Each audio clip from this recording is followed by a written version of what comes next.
Okay, so here I have a replacement drive for the Xbox, obviously. And this is a different drive, in case you were wondering. And just so you guys know that it's a different drive.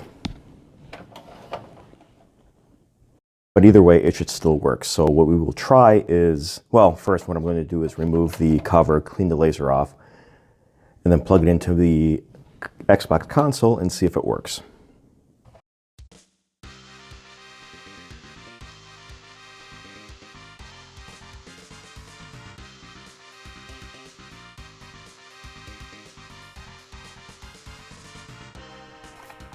Oh, there we go.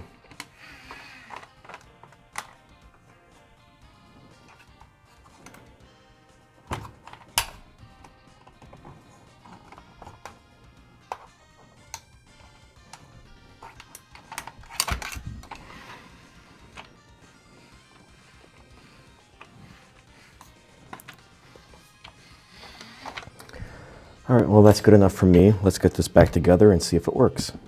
I think that's together enough to get it working. So let's go ahead and try to power it on and see what happens. Apparently it just kicks right on. Goes right to the dashboard, asking for the time. Let's readjust to the screen here. There. All right, let's see if a disc works.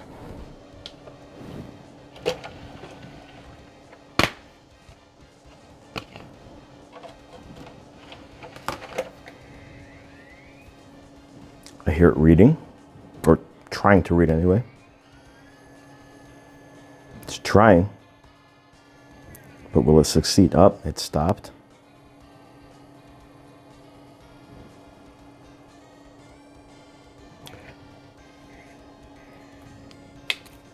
Nope. We're still getting further though, but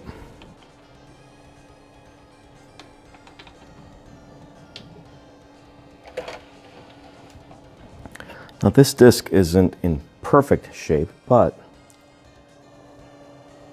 it should still be somewhat readable, I would assume. Let's try another Xbox disc and see what happens.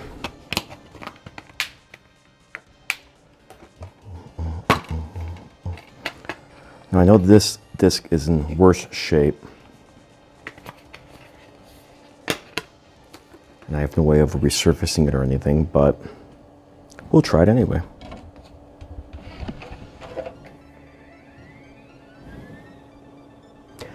Now there's still the possibility that the replacement drive has a bad controller board with bad capacitors, and that could be the whole issue, or it could be a controller chip or something like that. Oh, wait.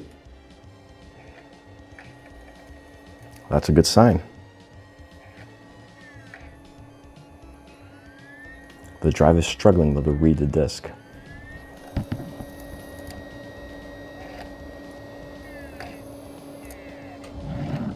It's trying, it's really trying.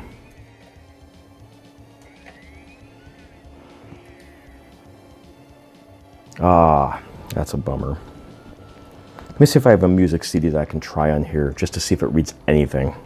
Because these two discs could just be bad, so. All right, so we're gonna try this CD here and see if it plays it or not, or at least if it recognizes it.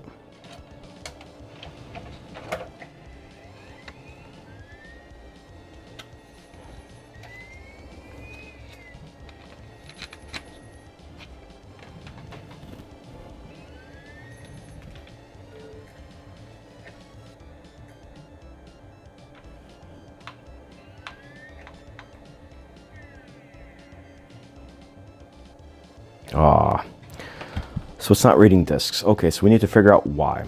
Is it an issue with the drive, or is it in fact an issue with the Xbox itself? Let's find out. Okay, so I've got the drive disassembled. One note here, when you disassemble the Thomson drive, you're going to have these two ribbons here that you need to unclip, and you need to do it carefully. And when you lift up the board after removing all the screws, of course, you have to be extremely careful. Some of you may know, some of you may see something already. This red and blue wire here, these power the motor, and they are soldered on, unfortunately. So there's no way to easily disconnect them. And with this, because it's such a short ribbon, the only way to really disconnect it is to slowly, carefully slide the PCB out. Again, taking note that you need to watch out for these wires here which go down to the motor.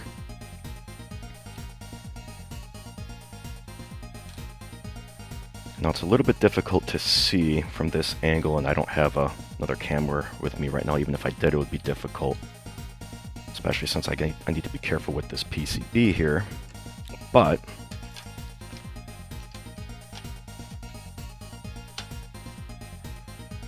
let's see if I can zoom in or not. Okay, so this is as close as I think I'll be able to get. This copperish reddish screw right there is the potentiometer to adjust. Now, usually they're a little larger, and you can sit there and mark off the position they're in so that if you need to return it to its original value, you can. But in this situation, because in this case, because it's so small, I might not be able to do that, but I'm going to try and mark it right where it's at. Now, when you adjust the potentiometer, you don't need to turn it like a complete screw necessarily. Even the most slight adjustment, and you know, when I say slight, I mean, here, let's see if I can, so like this screw here, it's as close as I can get to, but if I sit here and just even ever so slightly, that could be enough to give it just enough power to read discs. Now, when you adjust the power and you give it more power, you do shorten the life of the laser, but if it's already on the decline, you know, you might be able to get a few weeks, few months, maybe even another year or so out of it, especially if you continue to adjust it. But at some point, you're going to burn it out because it'll have too much power. There are replacement lasers for it, and I'm going to see if I can get one. But I want to see if I can get this one working first. Unfortunately, with the Samsung, like I said before, I can't find any affordable lasers, so it might be a lost cause for now. We'll see. I may get lucky and be able to go through some old drives that I got laying around and find one that'll work. From a PC, of course. So I'm going to go ahead and adjust the pot a tiny bit, put everything back together, try it, and then keep going until I get results or I don't. So a quick update. I adjusted the screw a little bit, but before I was able to do that, it's not actually a copperish screw. It actually has some sort of epoxy coating over it, and it probably took me about an hour to remove it from the screw, or at least remove enough of it to be able to adjust the screw. And I did that by trying to scrape away as much of it as I could.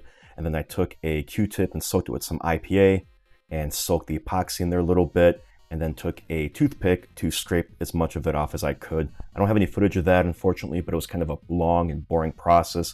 And it would have been tough to capture it on camera anyway, the way I had to position the drive and everything. So of course, as you saw, it didn't work. So I had to take it apart again and adjust it a few more times. Now, for those who aren't aware, a pot or a potentiometer is basically a variable resistor that you adjust its resistance using a screw. For the Thomson laser, you want it to be around 1800 to 1900, at least that's normal, but you do not want it to go anything higher than 800 ohms. Basically, that will, for all intents and purposes, fry the laser. So you want to adjust it a little bit, try the disc out. If you have a multimeter, you can sit there and try to read the resistance on it. Hopefully, you know, get a reading out of it. I was able to get mine, I think, adjusted to about 1600. I forget the exact number because I'm recalling this from memory during editing. But I think I got it down to like around 1600 or so. And, well, here's next footage. Well, if you guys saw my last video, you'll know that I had an issue with my soldering station. It's fixed, and now I can go ahead and get this drive hopefully back together and working, and see if it works in the Xbox to get it to read discs. If not, I'll have to adjust the potentiometer a little further, but you know, that's fine. Get the fan going. So fortunately, the PCB is already labeled B and R, blue and red, and that's the color of the wires. So see if I can get a better view, get some more, I don't know if I can get better lighting on it, but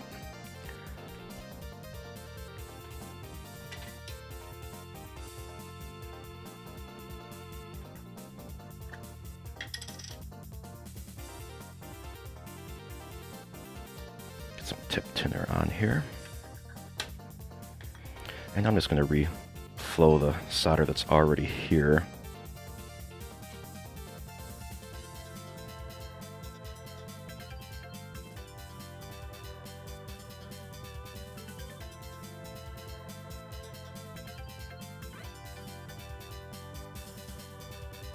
Nope, not quite.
There. Now I gotta remember which screw is which, because I didn't bother labeling them like I should have.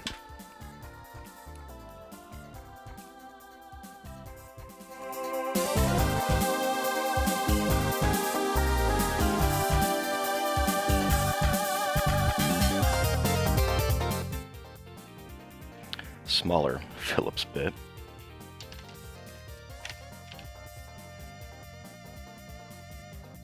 Do a pH1 should be sufficient.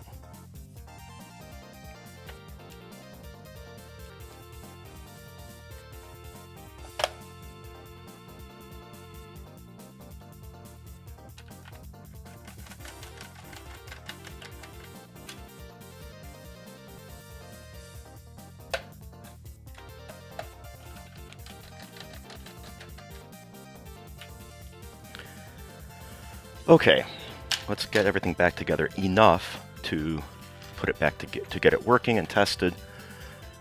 And if it works, great. If not, I'll have to adjust the pot again. So a quick update, and I might have to mute the background track and do a voiceover, but I've got it reading audio discs. I cannot get it to read any of the game discs, but it's possible that, you know, that there's enough scratches on them that it just won't work.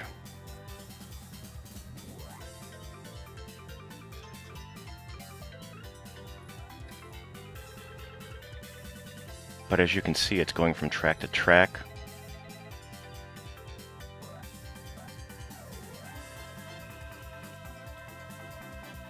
So let's back out, and I'm going to let's try ripping it just in case. I'm going to see. We will select all.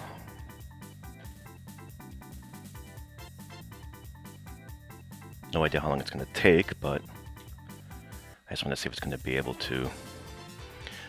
New soundtrack. Oh gosh, what's this thing called? FF Mix.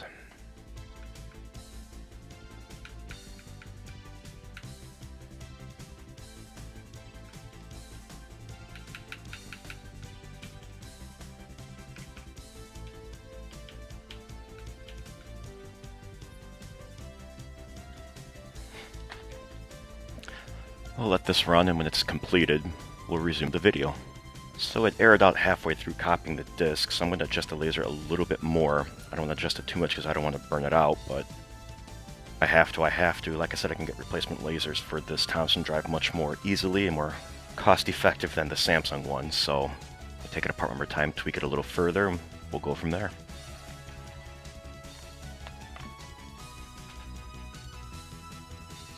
We'll see if this works or not.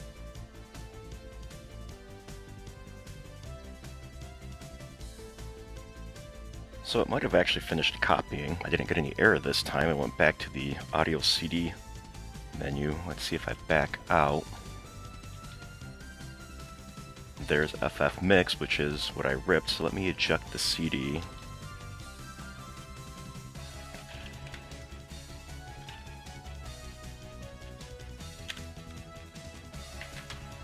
Now it shows 0 tracks.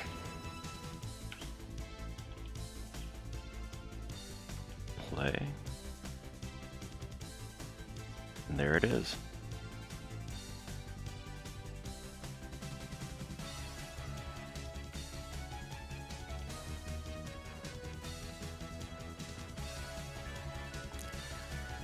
Yeah, so it ripped the disc alright. Now, question is, why won't it read Xbox discs? Now, the demo disc 34, again, it does seem to have some scratches on it. I don't know if they're bad enough to keep it from reading or not. I don't have any way to repair them, although I can probably take it to one of the local game shops or even the vintage record, CD, etc. place, and they might be able to surface the discs for me. Now I know that the Xbox Star Wars, Lego Star Wars 2 is definitely scratched up quite a bit. There's a, where I thought was a fingerprint, it's not. But maybe I can try to buff it out with something. Let me try real quick. I mean, if I ruin this disc, it's okay. It cost me $1, so no loss. And I'm pretty sure I could find this game online if I really needed it. Find it somewhere on eBay or whatever. But let me see if I can buff it out with something.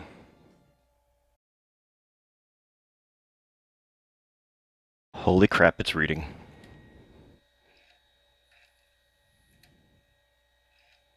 We'll see how far it gets.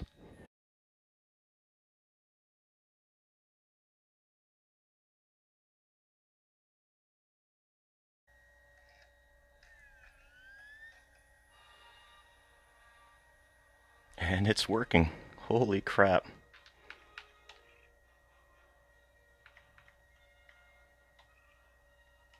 Wait, widescreen on, why? I probably have to set the aspect ratio on the TV.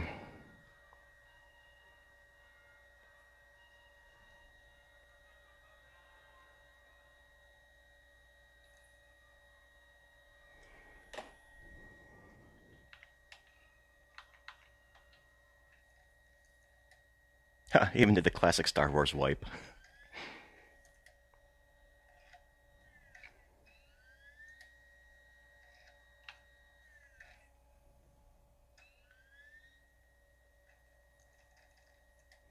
Okay, so potentially have an Xbox disk drive replaced. Well, and repaired too, since it didn't work. Now again, adjusting the laser on any sort of optical drive isn't recommended as a long-term fix, only because over time you're going to have to give it enough power that you potentially run the risk of either burning out the laser or even in some rare cases getting at the disk itself. So really you should replace it. But let's say in this situation here, if I can get the rest of the Xbox working, although everything else seems to work fine, I'm going to use it to rip discs to the hard drive after modding the Xbox and everything, and just playing straight off the drive, so that I don't have to worry about the optical drive itself, the DVD-ROM drive. So that's cool. So I'm going to stop this video here. Not that the entire process is done, but at the very least this is done, and there will be a part 3, or would this be, that would be part 4 probably at that point. So it'll be a part 4 where I clean up the console, attempt modding. Maybe the modding will be a different video, I'm not sure. I don't know if it falls in the purview of a repair. So I'll clean the console up, get everything buttoned back up, maybe pick up a couple other Xbox games, unless I can talk to a couple of buddies and maybe borrow some others just to see if they work, and go from there. So yeah, if you guys like this video, give me a thumbs up, and if you haven't yet subscribed, although again, there's never any obligation to, I do appreciate if you do so. And if you didn't like the video, hit the thumbs down, but please leave a comment below as to why, so I can try to use that to help things going forward. Thanks all, and I'll catch you later.